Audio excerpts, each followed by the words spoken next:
Hello.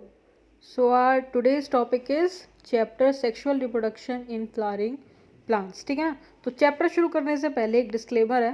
देखो ये जो लेक्चर्स हैं ये स्पेसिफिकली नीट के लिए तो हैं ही, लेकिन इन लेक्चर्स को देखने के लिए एटलीस्ट आपको 20% बेसिक नॉलेज होनी चाहिए. क्यों होनी चाहिए? क्योंकि लेक्चर्स हैं अपन के एनसीईआरटी के, और एनसीईआरटी एक ऐसी चीज़ है जिसमें थोड़ी चीज़ें उलट पुलट दे रखी हैं. अगर आप बिल्कुल ज़ीरो से उठ कर आ रहे हो और तुम एकदम से एनसीईआरटी पढ़ोगे, I am talking about bio, तो उसमें चीज़ें समझ नहीं आएंगी, है ना. ये स्टार्टिंग में मेरे साथ भी बहुत हुआ था while I was preparing for NEET, कि जो चैप्टर्स मैंने डायरेक्टली एनसीईआरटी से पढ़े बिना कोचिंग के नोट्स के, एक बिना सिस्टमेटिक वे में, वो चैप्टर्स मेरे मेरे थोड़े वीक रह गए. ठीक है ना. तो देखो बात थोड़ी कड़वी है मगर सच है. एनसीईआरटी कहते क्वेश्चन एनसीईआरटी से आएंगे तुम्हारे, पूरा पेपर एनसीईआरटी से बनेगा. जितने पीवाईक्यूज हैं अभी तक के वो सब एनसीईआरटी से हैं. फ्यूचर ईयर क्वेश्चन होंगे सब एनसीईआरटी से होंगे. लेकिन मेन पॉइंट है कि वो एनसीईआरटी को पढ़ने के लिए ना, अगर तुम बिल्कुल पहली बार पढ़ रहे हो तो तुम्हें उसका थोड़ा आइडिया होना चाहिए. एटलीस्ट 20%, 10% नॉलेज होनी चाहिए कि ये कह क्या रही है. एक सिस्टमेटिक वे में तुम्हें पहले देखा होना चाहिए उन चीज़ों को. ठीक है ना. तो please don't waste your time if you are at zero. अगर आप बिल्कुल कतई ज़ीरो पर हो, please don't waste your time. ठीक है ना. बाकी अगर तुमको बेसिक नॉलेज है, रिवीजन के लिए यूज़ कर रहे हो, देन इट इज़ बेस्ट. क्या क्या कवर कर रहे हैं लेक्चर्स में अपन? जितने पीवाईक्यूज़ हैं, जितने भी फ्यूचर ईयर क्वेश्चन एफवाईक्यूज़ हैं, और हिडन पॉइंट्स जो होते हैं ना एनसीईआरटी में, वो कवर कर रहे हैं अपन. हिडन पॉइंट्स वो पॉइंट जो बहुत बार एनसीईआरटी हम पढ़ते तो हैं लेकिन पढ़ते पढ़ते में वो छूट जाते हैं, और वहीं से डीप क्वेश्चन बनता है और हमारे मार्क्स नेगेटिव.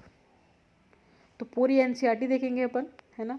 जहाँ पे ज़रूरत होगी वहाँ पर फ्लो डायग्राम्स देखेंगे.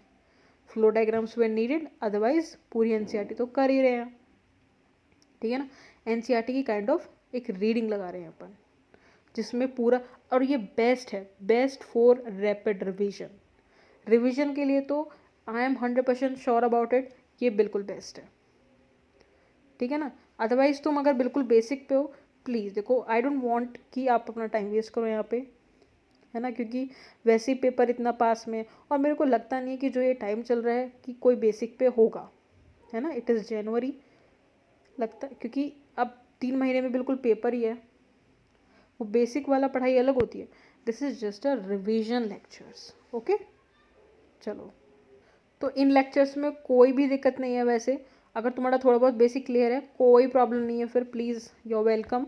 सारे पीवाईक्यूज़ अपन देख रहे हैं, सब देखेंगे. जितने पीवाईक्यूज़ अभी तक आ रखे हैं ना नीट में, सब सारे फ्यूचर ईयर क्वेश्चन, क्योंकि क्वेश्चन बनने कहाँ से हैं?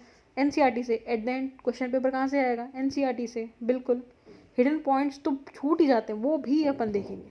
एनसीईआरटी पूरी कवर हो जाएगी, डोंट वरी अबाउट इट. बाकी सब मेरे ऊपर. जस्ट तुम थोड़ा बेसिक, तुमको नॉलेज होना चाहिए तभी देखना, क्योंकि फिर मेरे को जज करो तुम कि भैया ये सही नहीं है, समझ नहीं आ रहा. इसलिए पहले तुम्हें सिस्टमेटिक वे में, अब अगर वो सिस्टमेटिक वे में पढ़ना है तो वो टाइम जा चुका है अब. ठीक है ना. हाँ भैया, कड़वा है मगर सच है. अब टाइम नहीं है ना कि बिल्कुल डिटेल में अपन एक एक चैप्टर को देख सकें. 3 महीने रह रहे हैं एग्ज़ाम में सिर्फ, तो एनसीईआरटी कर लें, बहुत है वो. ठीक है ना. बहुत, हम पहले 90% तो कवर करें उसे. ठीक है. अब ये टाइम है कि अब जितना हो सकता है उतना ही करना पड़ेगा. ओके. तो शुरू करेंगे अपन sexual reproduction in flowering plant से, अपन का नेक्स्ट चैप्टर फ्रॉम एनसीईआरटी.